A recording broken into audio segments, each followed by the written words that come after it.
Welcome friends, வாங்க இன்றைக்கி நம்ம சிறுதானிய வகை சேர்ந்த சாமை அரிசி வச்சு சூப்பரான சாமை அரிசி உப்புமா எப்படி செய்யலான்னு பார்க்கலாங்க.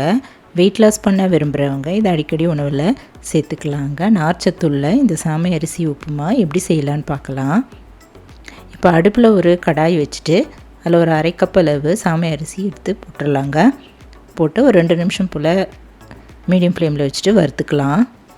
ட்ரை ரோஸ்ட் பண்ணிடலாம். லைட்டாக இப்படி வறுப்பட்டதும் நம்ம ஒரு பாத்திரத்தில் கொட்டி வச்சிடலாங்க. இது நல்லா தண்ணி ஊற்றி கழுவிட்டு கீழே ஊற்றிட்டு இப்போ மூழ்கிற அளவு தண்ணி ஊற்றிட்டு நம்ம இதில் ஒரு 1/2 hour ஊற வச்சுக்கலாம். 1/2 மணி நேரம் ஊறட்டும். அதுக்குள்ளே இந்த உப்புமாவுக்கு தேவையான காய்கறிகளை நம்ம அரிஞ்சு எடுத்து வச்சுக்கலாங்க. நம்ம வீட்டில் என்னென்ன காய்கறி இருக்கோ அதெல்லாம் அரிஞ்சு வச்சுக்கலாம். இப்போ நான் இதில் ஒரு வெங்காயம், பச்சை மிளகாய் 1, கருவேப்பிலை, கேரட், அப்புறம் கேப்சிகம் இதெல்லாம் வச்சு பொடியாக அரிஞ்சு எடுத்து வச்சுட்டேங்க. இஞ்சியும் சின்ன துண்டாக அரிஞ்சு எடுத்து வச்சுக்கலாம். இதில் கொஞ்சமாக ஒரு 1/4 கப் அளவு தேங்காயும் திருவி எடுத்து வச்சுட்டேங்க. இப்போ அடுப்பில் ஒரு கடாய் வச்சுட்டு அதில் ஒரு 4-5 ஸ்பூன் அளவு நம்ம நார்மலான ஆயில் ஊற்றிக்கலாம். ரிஃபைண்ட் ஆயில் ஊற்றிட்டு இதில் ஒரு 1/2 டீஸ்பூன் அளவு கடுகு, 1/2 டீஸ்பூன் அளவு உடைச்ச உளுத்தம்பருப்பு, கடலைப்பருப்பு ஒரு 1/2 டீஸ்பூன் போட்டுட்டு நல்லா செவக்க வறுத்துடலாம். கடுகுலாம் நல்லா பொரிஞ்சு செவந்ததும் கட் பண்ணி எடுத்து வச்சுருக்கிற வெங்காயம், பெரிய வெங்காயம், பச்சை மிளகாய், கருவேப்பிலை இதெல்லாம் போட்டு நல்லா வதக்கிக்கலாங்க.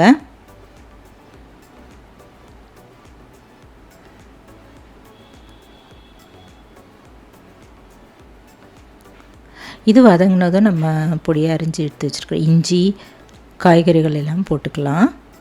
கேரட், கேப்சிகம் இதெல்லாம் போட்டுட்டு வதக்கிக்கலாங்க. இதில் நம்ம பீன்ஸ், பட்டாணி எல்லாமே சேர்த்துக்கலாம். ரொம்ப அருமையாக இருக்குங்க. இப்போ நல்லா வதங்கிடுச்சு. இதில் நம்ம 1/2 கப் அளவு தண்ணி ஊற்றிக்கலாங்க. 1.5 1.25 கப் அளவு தண்ணி ஊற்றிக்கலாம். நான் 1/2 கப் அளவு அரிசி எடுத்திருந்தேன். இப்போ இதில் ஒரு 3/4 டீஸ்பூன் அளவு கல்லுப்பு சேர்த்துட்டு மேலேயே இந்த துருவி வச்சுருக்கிற தேங்காயும் போட்டு நல்லா கலந்துட்டு மூடி வச்சிடலாம். இது நல்லா கொதி வரட்டுங்க.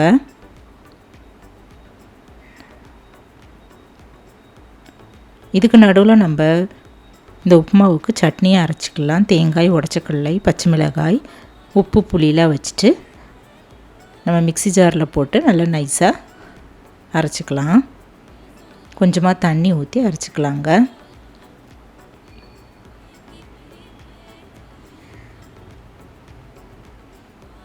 இந்த போல் அரைச்சி எடுத்து வச்சிடலாம்.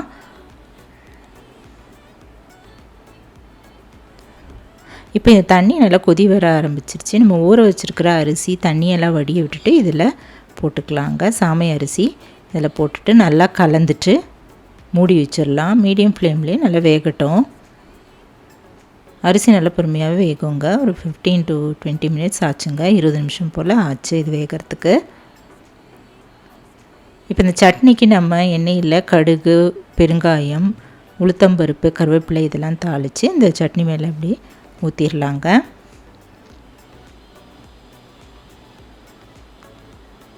அப்பப்போ நம்ம கரண்டியில் நல்லா கலந்து விட்டுக்கலாங்க. அடி பிடிக்காமல் பார்த்துட்டு நம்ம கலந்து விட்டுடலாம்.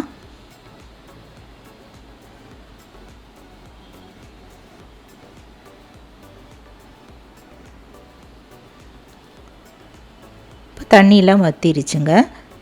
இப்போ சாமை அரிசி நல்லா வெந்துருச்சு. இன்னும் கொஞ்சம் கூட வேகணும். அதனால் நம்ம ஒரு கிளறிட்டு மூடி வச்சிடலாம். மீடியம் ஃப்ளேம்லேயே அடுப்பு இருக்கட்டும்.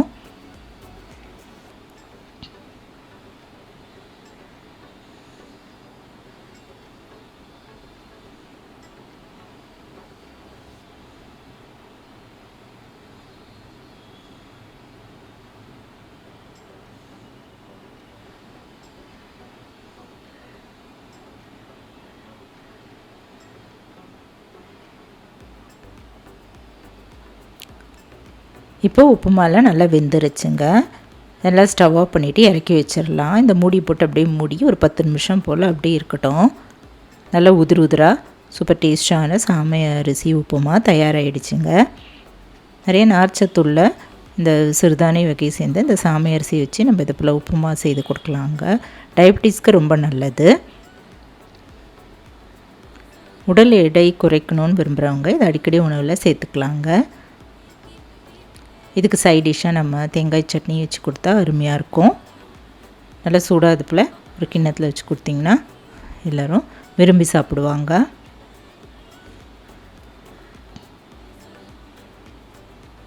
இரும்பு சத்துள்ள இந்த சிறுதானிய வகையை சேர்ந்த சாமை அரிசியை நம்ம உணவில் அடிக்கடி இது உப்புமா, தோசை, இட்லி அந்த போல் டிஃபன் வகையில் சேர்த்துக்கலாங்க. சாப்பாட்லேயும் நம்ம சாப்பாடாக செஞ்சும் நம்ம சேர்த்துக்கலாம்.